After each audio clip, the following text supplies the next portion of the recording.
Last time we took a look at the musical alphabet and specifically how it related to the movable bar chord shapes, enabling you to play every major and minor chord. This time we're going to concentrate on major chords, but we're going to use the musical alphabet to show how you can play a second guitar part over the top of somebody who is strumming or finger picking basic chords. So you can use it when you're playing with another guitarist, or you can use it to multi-track yourself at home. We're going to take 3 chord fragments on the top 3 strings of the guitar. The first one is going to be the F chord shape. Make a normal 4-string F chord, but take the 4th string finger off because we're only going to be playing around on the top 3 strings.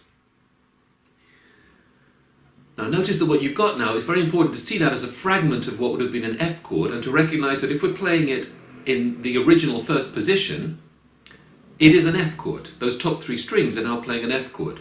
Don't play any open strings. That's an F chord.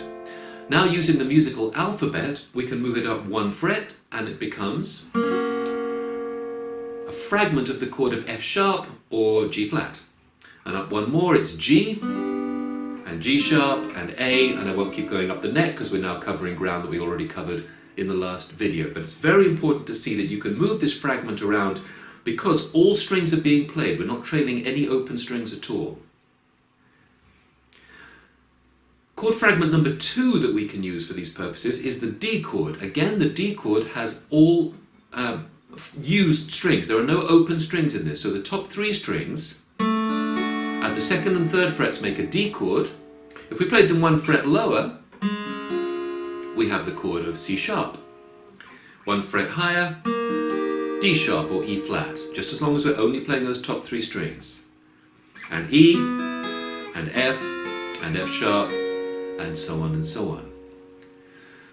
There's one other chord fragment that I want to show you that we can use all the time, and that is the A chord shape. Now imagine a normal A chord. In fact, let's play it with fingers 2, 3, and 4.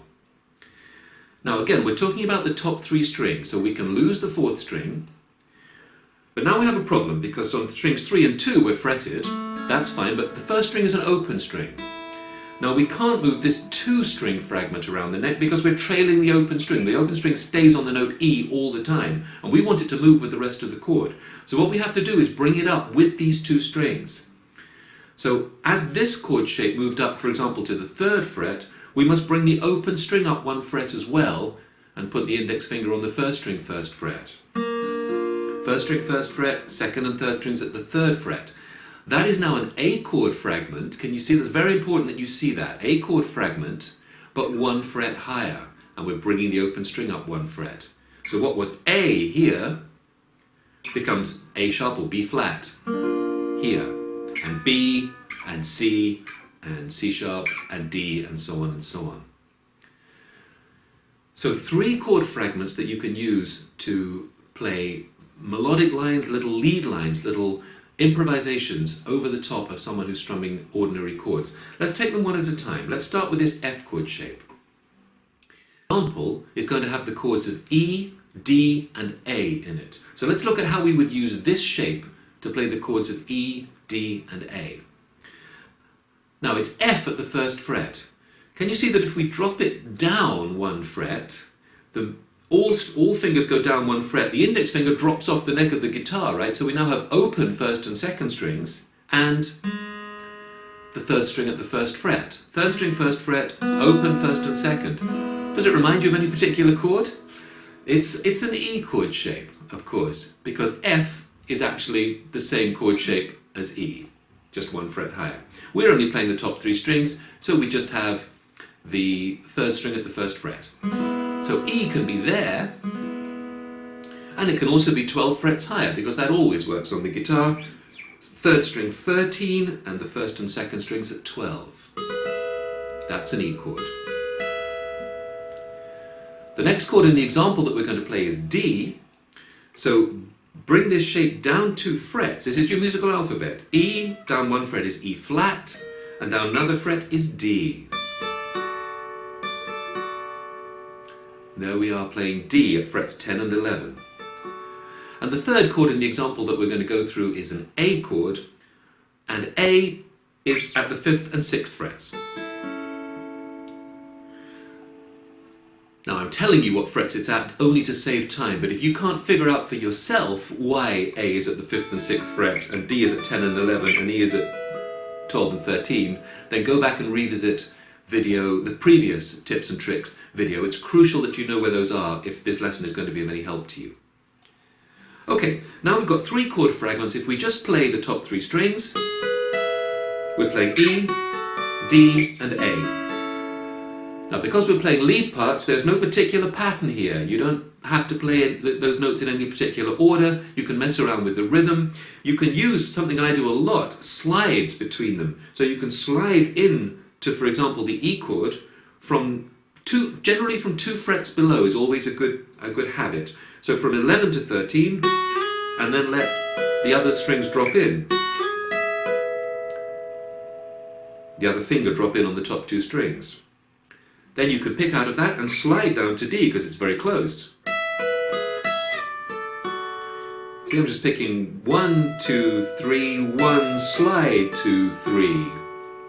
Make sure that you do it as the chord of the music changes to D, of course. And then when the chord of the music changes to A, that might be a bit too far to slide, but every now and again you can do a long slide like that. But any notes out of A at the 5th and 6th frets will work. Alright, now let's play that first example. I'm going to put on a backing track that has the chords E, D and A. It's a bar of E, half a bar D, half a bar A, and it just repeats like that.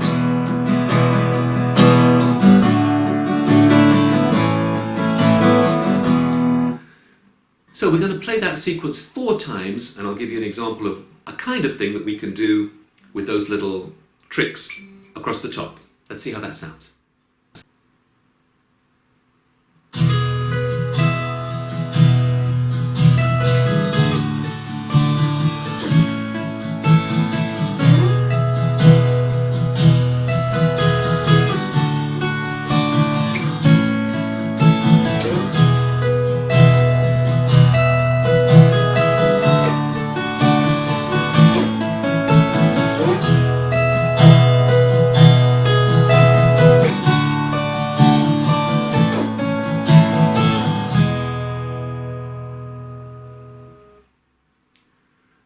Now what we'll do is do the same thing using the D chord fragment. D becomes E at the 4th and 5th frets. It becomes D, of course, in the normal position, and it becomes A actually up at the 9th fret. So let's give that one a go.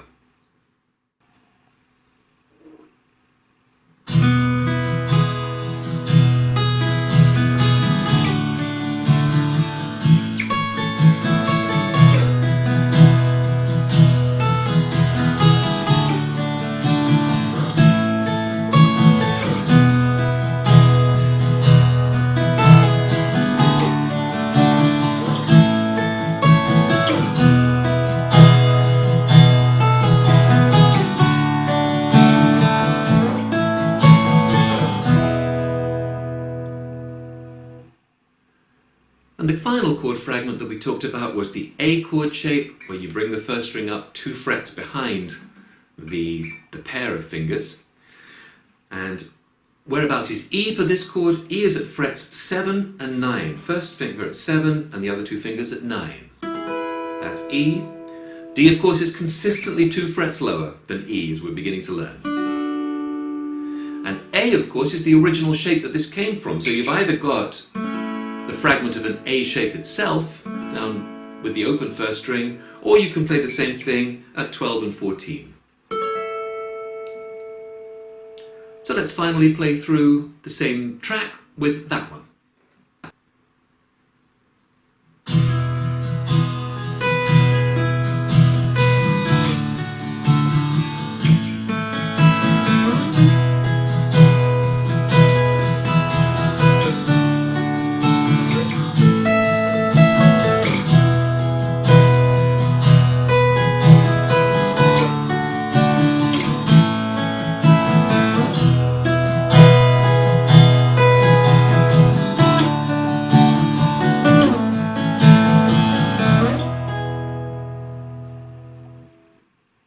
Let's look at the same idea over a finger-picked track.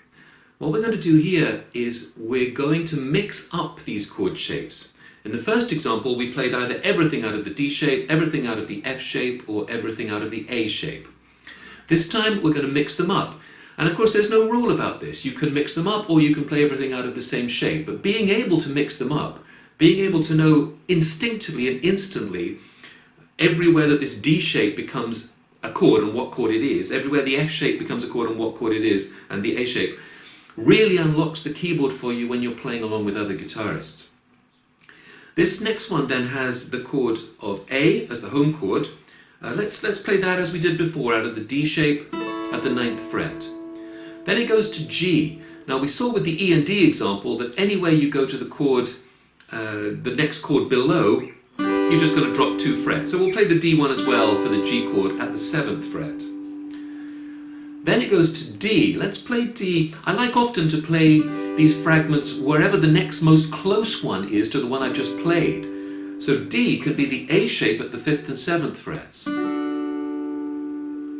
then I think it goes back to A, which we could play as the F shape at the 5th fret. So we'd get this nice descending sequence.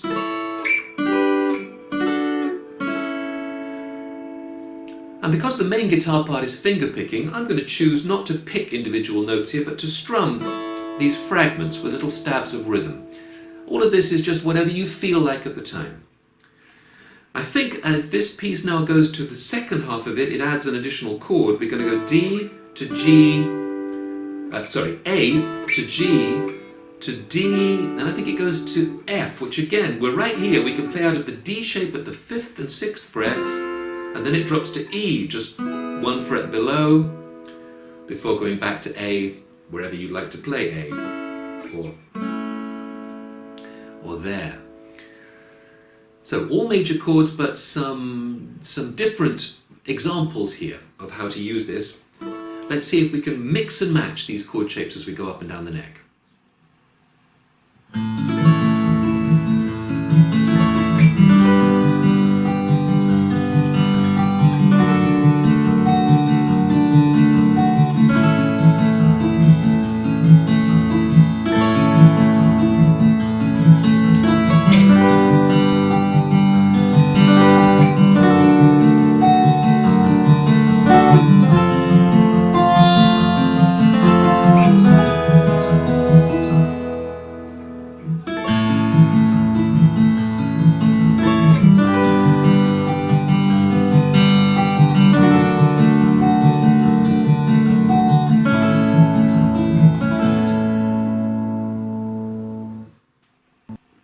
So there we are. We've looked at the important major chord fragments and how to use them up and down the neck to put a second guitar part over any song that comprises of major chords. Of course, most songs have the occasional minor chord in as well, so we need to get into the chord fragments, the equivalent chord fragments for minor chords, and we will do that in the next video.